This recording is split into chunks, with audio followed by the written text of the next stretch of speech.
समय बहुत कम है, वेणुगोपाल जी को और बैठकों में जाना है, तो मैं कार्यक्रम को आगे बढ़ाते हुए सबसे पहले हमारे महासचिव संगठन श्री केसी वेणुगोपाल जी से आग्रह करूंगा कि वो इस कार्यक्रम को आगे बढ़ाएं। Thank you, Pawan ji. Good morning to everybody.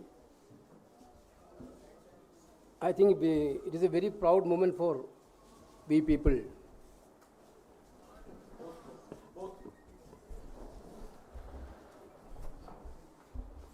It's a pride moment for us to announce a big joining today. Sri Rajendra Pal Gautam, one of the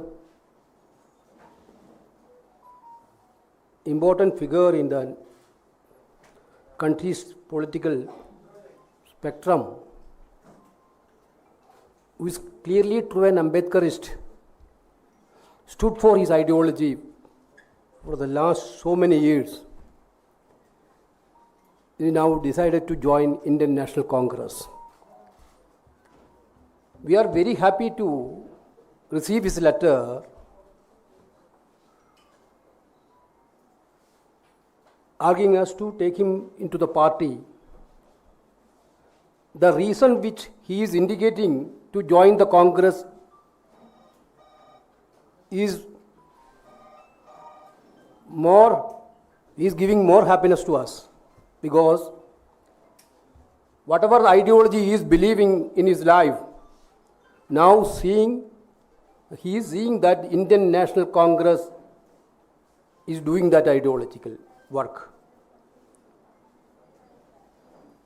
Through Bharat Jodo Yatra and Bharat Jodo Nyay Yatra, our leader Rahul Gandhi had given a new narrative to the country, which now the country is also accepting with full mind. They were attracting to that activities and programs of Indian National Congress, and Honorable Congress President Mallikarjuna Kharge ji and Leader of Opposition Rahul Gandhi, he decided to work with Indian National Congress. We are also very happy to induct him in Indian National Congress. Thank you.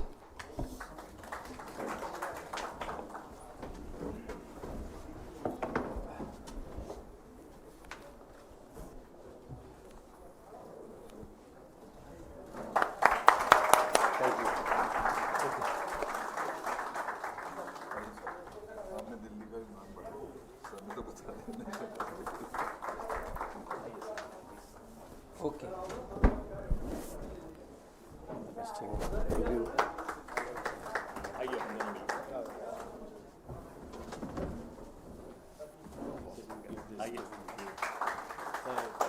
Rajendra भाई इधर आ जाइए। संविधान रक्षक की मुहिम में आपको शामिल किया। Okay.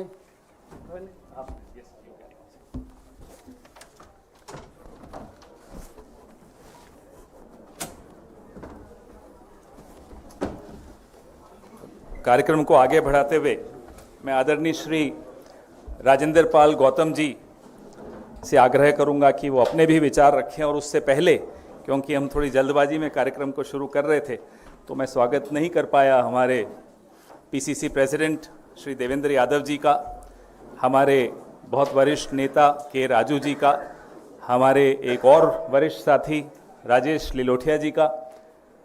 सबका स्वागत करते हुए अब मैं राजेंद्र पाल गौतम जी से आग्रह करूंगा कि वो अपने विचार संक्षिप्त में रखें।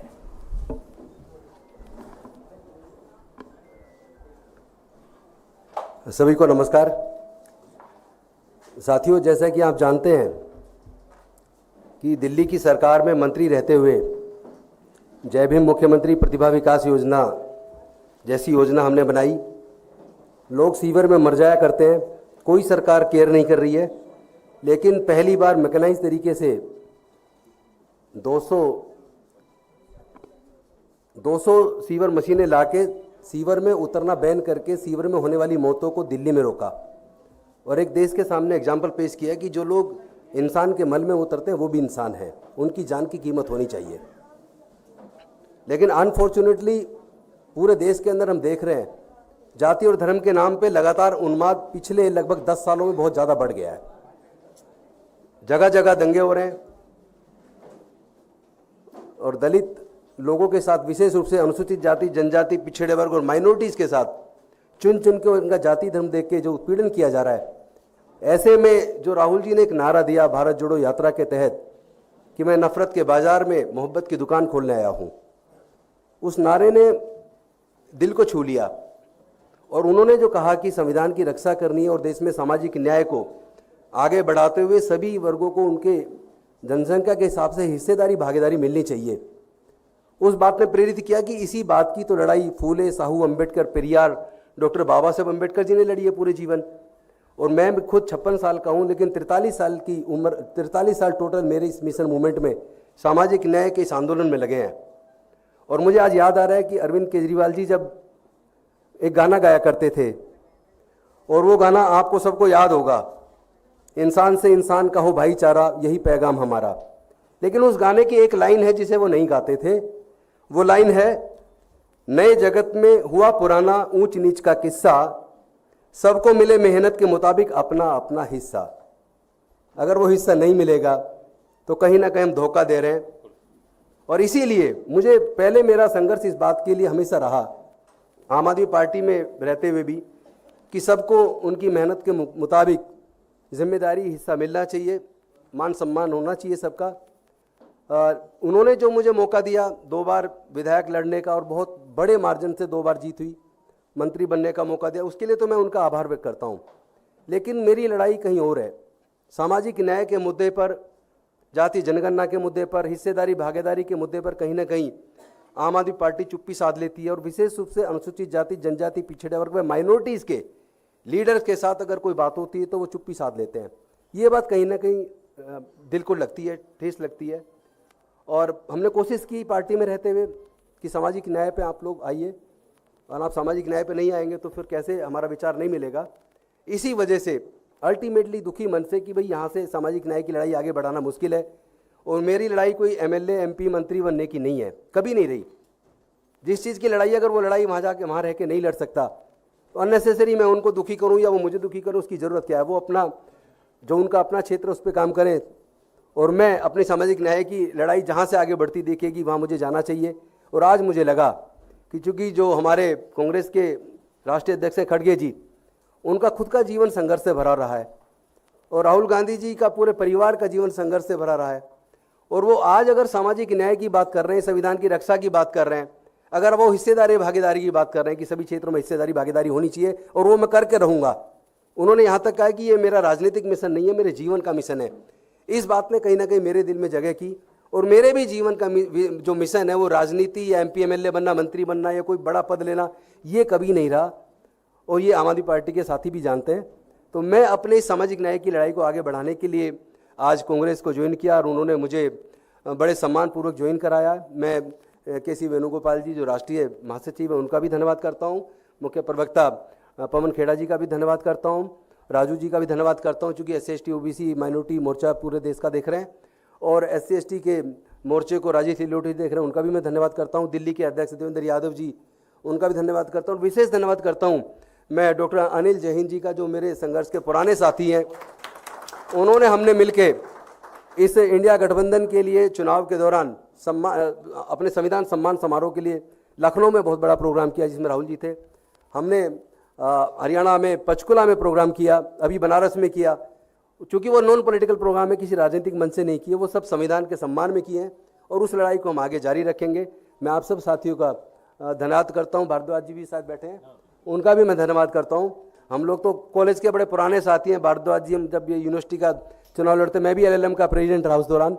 राजेश लिलोटे जी मेरे बड़े पुराने साथी हैं। चूँकि 24 सितंबर 2002 को समता सैनिक दल का स्थापना दिवस था, और उस दिन हमने जब leader of opposition Sonia Gandhi ji थी, उनको मुख्य अतिथि के तौर पर बुलाया था। मंच संचालन मैंने खुद किया था। तो तब से मैं क्लोजली वॉच कर रहा हूँ अपने इन साथियों को, और मुझे लगता है कि हम लोग मिलके पूरे देश में सामाजिक न्याय की लड़ाई को और मानवता की इस लड़ाई को, इंसानियत की लड़ाई को, जिसमें जाति और धर्म के लिए कोई स्थान ना हो, एनिहिलेशन ऑफ कास्ट जो बाबा साहब ने लिखी थी, मुझे लगता है उसको पूरा करने का समय आ गया है। बहुत बहुत धन्यवाद, शुक्रिया। धन्यवाद। राजेंद्र जी, परिचय के दौरान, स्वागत के दौरान मैं भूल गया हमारे साथी अनिल भारद्वाज जी को, हमारे साथी अनिल जयहिंद जी को और हमारी नई सेक्रेटरी सुभाषिनी जी को। सुहासिनी आप जी सबका यादव भी जी स्वागत बैठी है, है। उनका भी धन्यवाद। मैं आज ध्यान नहीं देता आपसे लगातार मुलाकात होगी, 1 बजे भी होगी, 2:30 बजे भी होगी, तो फिर सवाल जवाब बाद में रखेंगे। सर, एक तरफ हरियाणा में आप लोग आम आदमी पार्टी के साथ अलायंस की बात कर रहे हैं, खैर बधाई हो, दिल्ली में फाइनली कांग्रेस का खाता खुला, एक एमएलए आपको मिला है, लेकिन हरियाणा में एक तरफ आम आदमी पार्टी से गठबंधन की बात चल रही है, आम आदमी पार्टी ऑलरेडी इंडिया अलायंस में शामिल है, ऐसे में क्या इस पर गठबंधन में कोई खटास नहीं आएगी? आप उनके एक विधायक को अपनी पार्टी में कांग्रेस शामिल करें। पार्टी और देश की अन्य पार्टियों में एक फर्क है, हम हमारी प्रक्रियाएं जो कमरे के भीतर चल रही होती हैं वो भी आपसे साझा कर देते हैं, शायद अब वो नहीं करनी चाहिए।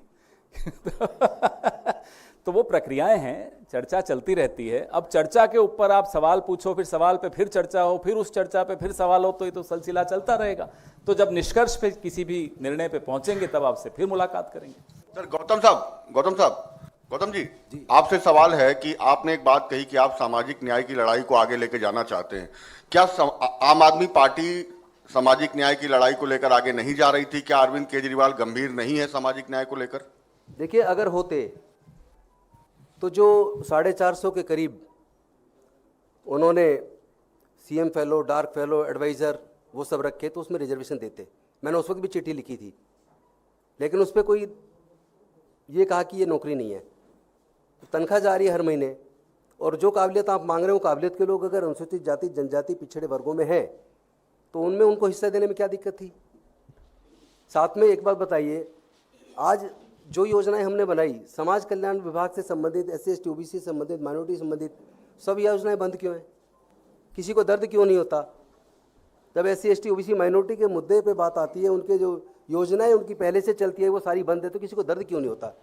उस पर सीरियसनेस नज़र क्यों नहीं आती? मेरे मन में वो दर्द है।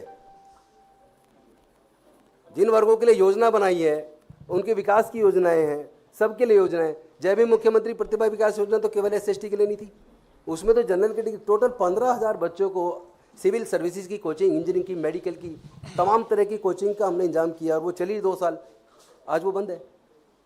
दर्द होता है जब बच्चे आते हैं।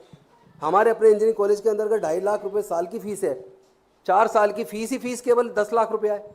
उसके बाद हॉस्टल का खर्चा, खाने का खर्चा, सारे खर्चे जोड़ लिए जाएँ, 15 लाख से कम में एक बच्चा इंजीनियरिंग की डिग्री नहीं कर सकता दिल्ली के इंजीनियरिंग कॉलेज से। अब पढ़ाई, पैसे के अभाव में बच्चे पढ़ाई छोड़ रहे, कौन देखेगा? मैंने कहा था बजट में कम से कम 150-200 करोड़ ऐसे बच्चों के लिए दे दो जिनके पास पैसा नहीं है, फीस जमा नहीं कर सकते। मेरे पास बच्चे आते हैं, फीस के लिए इंतजाम कर दो। मैं अपने यार दोस्तों से मिलकर 2-4 बच्चों की फीस का इंतजाम किया, लेकिन इतने बच्चे का मैं कहाँ कर पाऊंगा? तो वो दर्द है मेरे दिल में। ऐसे बच्चों के लिए किसी को कोई सीरियसनेस नहीं है। राजन जी, और गौतम साहब के हिसाब से आम आदमी पार्टी सामाजिक न्याय विरोधी है, तो ऐसी पार्टी से हरियाणा में समझौता क्यों करने जा रहे हैं आप? फिर से वही बात जो अभी जैनेंद्र जी ने पूछी, आप भी अलग अलग भाषा में वही बात पूछ रहे हैं। चर्चा पे सवाल करने का क्या मजा? फिर सवाल पे चर्चा होगी, इसलिए जो निष्कर्ष हो उस पे चर्चा करें, ज्यादा बेहतर होगा। राजन जी, आपसे मैं पूछना चाहता हूं कि पिछले कुछ बयान थे आपके कि मंदिर पे आपने कहा था, लोगों से अपील की थी नहीं जाना है, भगवान राम को नहीं मानना है, तो क्या पिछले बयानों पे अभी भी कायम है? क्योंकि आप कह रहे हैं कि सबको अपने अपने धर्म के प्रति आस्था रखने की स्वतंत्रता है, आज़ादी है, भारत का संविधान सबको इजाज़त देता है। मैं सबकी आस्था की, सबके धर्म की का सम्मान करता हूँ, मैं कभी किसी का अपमान नहीं करता, लेकिन मैं इतना जरूर कहता हूँ कि हमारे समाज के लोग मंदिर जाते हैं तो उनको अपमानजनक व्यवहार उनके साथ नहीं होना चाहिए, उनका उत्पीड़न नहीं होना चाहिए, उनकी केवल इसलिए हत्या नहीं हो जानी चाहिए कि उन्होंने भगवान की मूर्ति को छू दिया। वो इंसान नहीं है क्या? एक तरफ आप उनको हिंदू मानते हैं, फिर मंदिर में घुसने पर उनकी पिटाई करते हैं, उनकी हत्या तक कर देते हैं। सिंपल इतनी सी बात है, और कुछ नहीं है। सबके धर्म का सम्मान है। आपके टिकट पे चुन के आए थे, आप अभी कांग्रेस में आए हैं, तो आपका आपके विधायक का पद का रिजाइन करने जा रहे हैं? मैंने रिजाइन भेज दिया है। भेज दिया है।